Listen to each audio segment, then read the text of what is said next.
Bienvenidos al Cuerpo Vivo de la Palabra. Hoy nos sumergiremos en uno de los libros más profundos y existenciales de las Escrituras, el libro de Eclesiastés.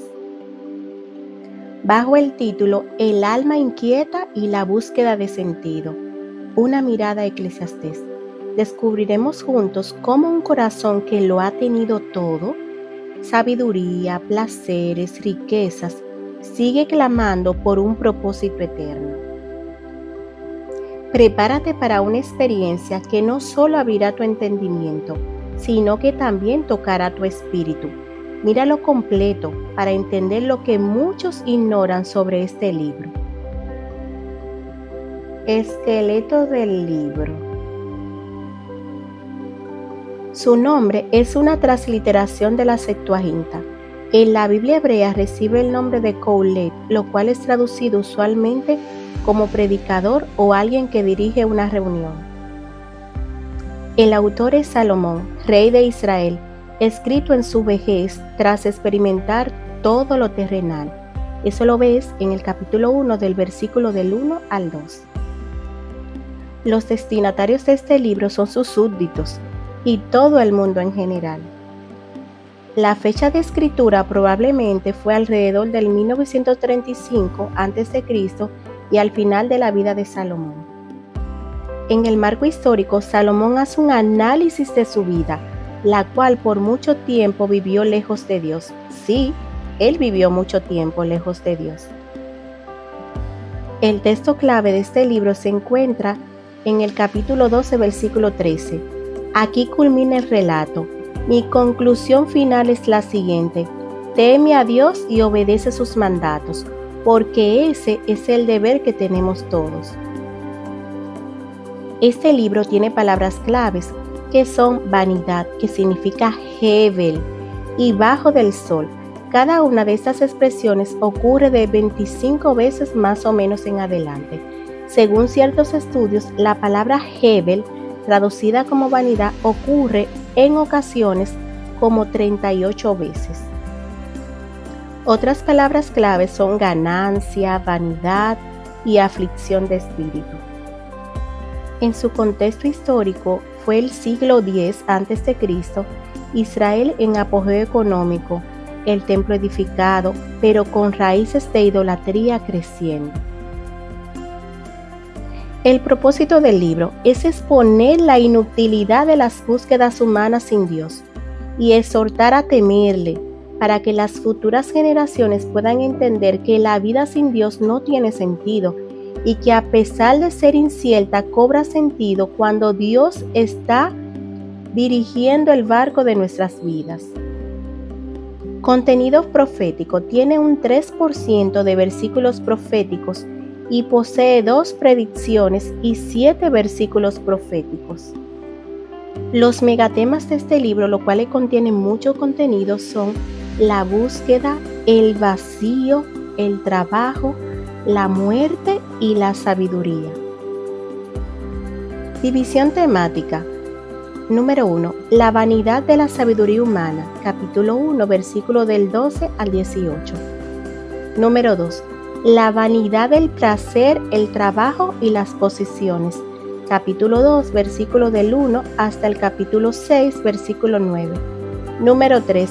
El valor de la sabiduría, capítulo 7, versículo 1 hasta el capítulo 9, versículo 18.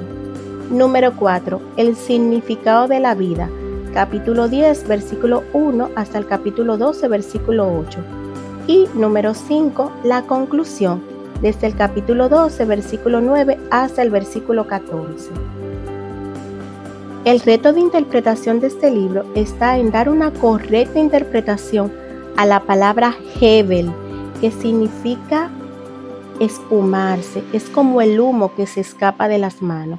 Es algo totalmente incierto.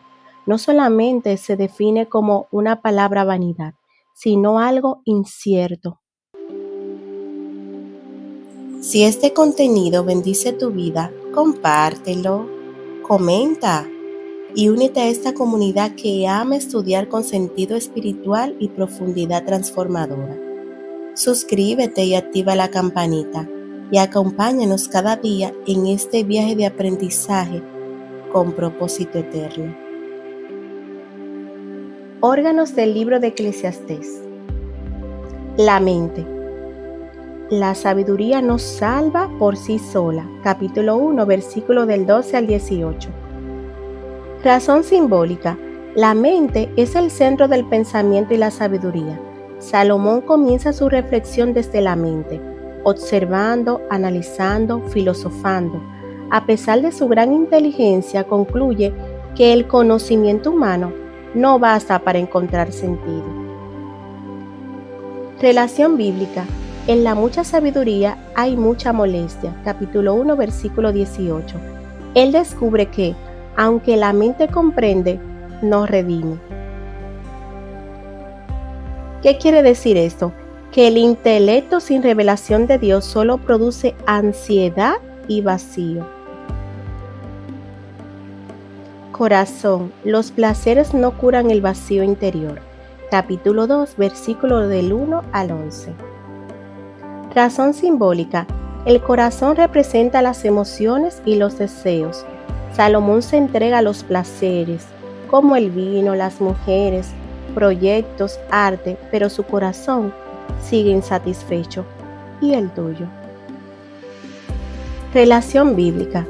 No negué a mis ojos ninguna cosa que desearan, pero he aquí, todo era Hebel, vanidad. Capítulo 2, versículo del 10 al 11. Aplicación. Los placeres tocan los sentidos, pero no sanan el alma. El corazón solo se llena con Dios. Manos. El trabajo sin eternidad cansa el alma. Capítulo 2, versículo del 17 al 26. Razón simbólica. Las manos representan el trabajo, el esfuerzo humano. Salomón lamenta trabajar para dejarlo todo a otros que no lo valorarán. Relación bíblica. Aborrecí el trabajo. ¿Por qué he de dejarlo a otro que vendrá después de mí? Capítulo 2, versículo 18. Aplicación. El trabajo es bendición, pero sin una visión eterna se vuelve carga. Las manos vacías de propósito trabajan en vano. ¿Estás tú acaso trabajando en vano? Ojos. Ver injusticia sin Dios lleva a desesperanza. Capítulo 4, versículo del 1 al 3 y capítulo 8, versículo del 14 al 15. ¿Acaso te preguntas, wow, cuánta injusticia hay en este mundo? Te tengo la respuesta. Razón simbólica. Los ojos representan lo que percibimos en el mundo. Salomón observa la opresión, la injusticia y la desigualdad. Tú también observas lo mismo. ¿Qué dijo Salomón? Vi todas las opresiones que se hacen debajo del sol y no tenían quien los consolara. Capítulo 4, versículo 1. A veces pensamos lo mismo, wow, pero ¿qué va a hacer Dios con todo esto? O quizás decimos, ¿y por qué Dios no hace nada? Te tengo la aplicación a esta parte. Cuando solo miramos con ojos humanos, perdemos la esperanza. Si la perspectiva divina, la vida se ve injusta e incomprensible. El sentido número 5 es la lengua. La adoración vacía es aborrecible para Dios. Capítulo 5, versículo del 1 al 7. Razón simbólica. La lengua representa el culto, la palabra, la oración. Salomón advierte contra hablar mucho delante de Dios sin reverencia. Es solo puro bla bla bla o mucha palabrería. Salomón dice, no te des prisa con tu boca. Dios está en el cielo y tú sobre la tierra. Por tanto, sean pocas tus palabras. Capítulo 5, versículo 2. Esto quiere decir que la adoración superficial, ¿sí? Superficial, hecha de palabras sin corazón, no agrada a Dios. La lengua debe alinearse con la reverencia del alma. Los pulmones. El sufrimiento enseña más que la risa. Capítulo 7, versículo del 1 al 6. Razón simbólica. Los pulmones se asocian a la respiración, al ánimo y la vida. La risa representa ligereza, pero el sufrimiento, como un suspiro profundo, forma carácter. Es el momento de que suspires y lo entenderás. Salomón dijo: mejor es ir a la casa del luto que a la casa del banquete. Capítulo 7, versículo 2. Es decir, que en ese dolor aprendemos a respirar hondo espiritualmente. El sufrimiento oxigena el alma con sabiduría y profundidad. ¿Ves esa luz? Esa luz es la presencia del Señor a tu lado mientras pasa por el proceso del sufrimiento y el alma se llena de sabiduría y profundidad. Es decir, que a veces Dios permite momentos de injusticia o de dolor para probar tu corazón y promoverte espiritualmente. La cruz de Cristo fue una gran injusticia, pero también fue el camino a la mayor victoria. Veamos el corazón del libro de Eclesiastés. Se encuentra en Eclesiastés 12:13. El fin de todo el discurso oído es este: teme a Dios y guarda sus mandamientos, porque esto es el todo del hombre. Teme a Dios, no al hombre.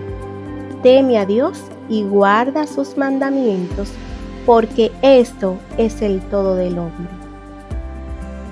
Parte del cuerpo representada. Vamos a ver una mirada al alma. El alma interior del cuerpo representa la conciencia profunda, la reflexión espiritual, el vacío que no se llena con cosas externas. Eclesiastés hace una cirugía al alma del ser humano que aparenta tener éxito, pero por dentro no tiene paz. Revelación cristológica. Aunque Eclesiastés no menciona a Jesús, todo su mensaje grita por un redentor. Salomón nos lleva a una conclusión: nada tiene sentido sin Dios. Sin embargo, no nos dice cómo resolver este vacío. Jesús es la respuesta a ese silencio. Él es la sabiduría encarnada, 1 Corintios 1:30. El Hijo eterno que da propósito a nuestra vida. Él no solo predicó sobre el temor de Dios, sino que se entregó en la obediencia hasta la cruz, mostrándonos que el verdadero sentido no está en tener más, ¿sí? No está en tener más, sino en ser redimidos por amor. He aquí más que Salomón en este lugar. Mateo 12:42. Jesús es la plenitud que Eclesiastés ansiaba encontrar. ¿Y tú, ya lo encontraste? Recibe el maná del cielo. Solo en Cristo encontramos plenitud. Él dijo: yo he venido para que tengan vida y la tengan en abundancia. Juan 10:10. Salomón vio la vanidad. Cristo nos revela el sentido. Aplicación práctica y espiritual. Te pregunto, ¿estoy persiguiendo logros, placeres o sabiduría fuera de Dios? ¿Cómo sería mi vida si realmente temiera a Dios y lo obedeciera? ¿He vivido con religiosidad vacía? ¿Me postro con reverencia ante Él?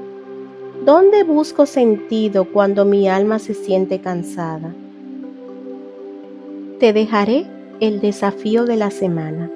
Elige un aspecto de tu vida donde sientes vacío, ya sea en el trabajo, en la familia, en los logros, y llévalo en oración a Dios.